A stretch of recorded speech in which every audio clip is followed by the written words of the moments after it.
Ini elok. Oh, ini bukan kita punya.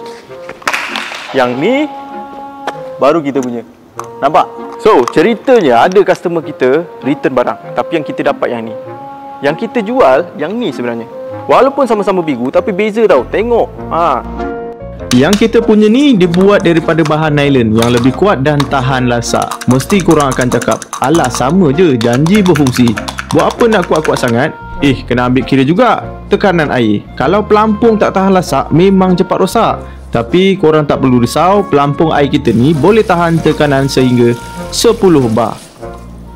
Persoalannya sekarang, macam mana dia boleh return yang ini? Sepatutnya return yang macam ni. Kita tak pernah jual yang ini tau. Walaupun mungkin ada affiliate kita yang ambil video entah mana-mana, dia ambil video ini, tapi dia add kita punya produk yang ni. Bila customer dapat, customer pun komplain kat kita, barang lain. Nak bagi tahu yang ni bukan kita punya. Yang ni, nampak? Baru kita punya.